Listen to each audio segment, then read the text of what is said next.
Hey comic fans, I'm back for another video, and before I start with my review, let me just say, when I make these videos, normally I like to put in a lot of pictures for like a nice little slideshow, but I think that's getting too much time, too much into these videos, and they're just making it harder, and I want these videos to come out so I can give up my opinion. So I'm just gonna just put one picture, and yeah, sorry if it's a little boring, but just take it for my opinion and that is all. So let us begin with Revenge of the Green Lantern. So if you got the trade back for this comic, you will come with two additional stories. The first story is a Green Lantern and Green Arrow team. They work together to battle a deadly plant that forces its victim to hallucinate, and they also see their most deepest desires, but while really they're lifeless and they're being drained away by the plant. Now this whole story is kind of random, um, but it's caused by Mongrel, who is pissed that his dad didn't destroy the world. Hal and Oliver have to fight the plant to defeat Mongrel. Again, this is really random, but it's a pretty cool story, even though Oliver doesn't really do a whole lot. It's just nice to see Hal and Oliver together, and I wish that the New 52 would have a series for these two, but that's probably not going to happen. Anyways, it's also pretty interesting to see Hal and Oliver's inner wishes. Hal wanting to fly with his dad, and Oliver just wanting to be a good family man. It's pretty deep as you really, again, you see a lot of emotions on how these characters feel and what they want. A pretty good character development as well. So the next story is just a one-shot story of Hal and Batman teaming up. It's that I think is a really awesome concept for a story. Two opposite heroes in the Justice League working together, and it's freaking great. So their conversations and how they interact with each other alone is pretty interesting enough for this to be read. Of course, they team up to fight a villain, and this time it's the Tattoo Man.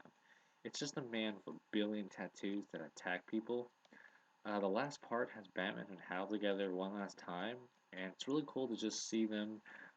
They make up for all that problems they had before, and even though they're very different with different beliefs, they are still great friends and they both care for each other. And I think that's really powerful, and I really like that. Okay, time for the featured presentation, which is Revenge of the Green Lantern. Now, the title of this is a little weird because there isn't really a revenge. At least, I don't think so. I don't want to give too much away, but I'll try to explain. So, when Hal was parallaxed, he murdered many Green Lanterns and he left them for dead in space. Those lanterns are considered the Lost Lanterns. Anyways, Hal finds Tamara Ree's body, so there might be a chance that they're all still alive. So Hal and Guy sneak to the Forbidden Sector, and in this sector they find a bunch of Manhunters and even Cyborg Superman.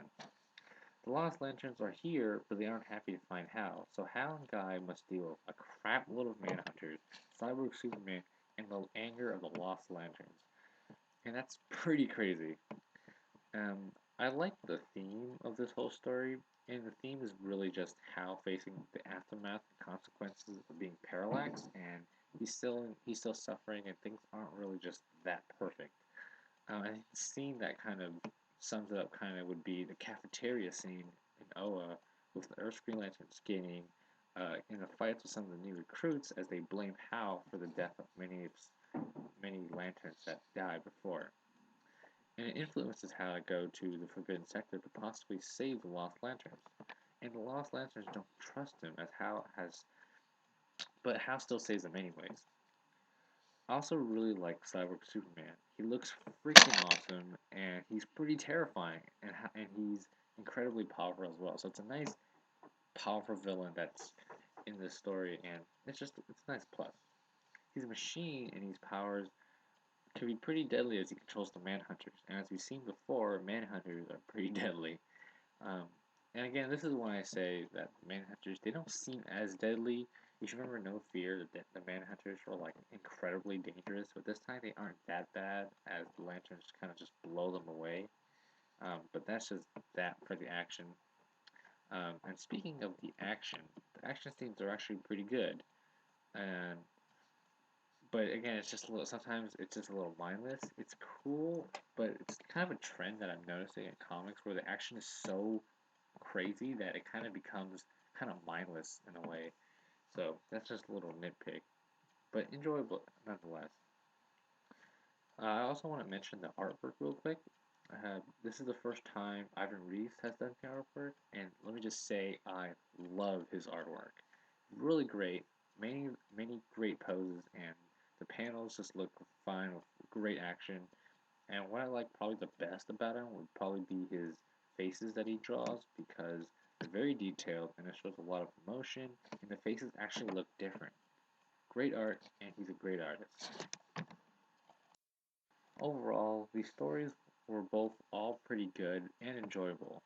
Both team-up stories were mostly fillers, but they're enjoyable with good character development.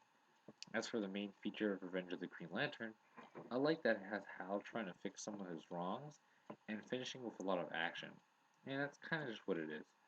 So I give this story, Revenge of the Green Lantern, 3.5 out of 5. A very enjoyable story told with a lot of action, and even though it's wrapped up a little too quick, the team it was very enjoyable. The team up was really deep, more worth reading actually, and yeah, just entertaining, but could have been a little bit more, but still good. Up next for the Arrow Knight would be Predators. So the next part would be Green Lantern Wanted, Hal Jordan.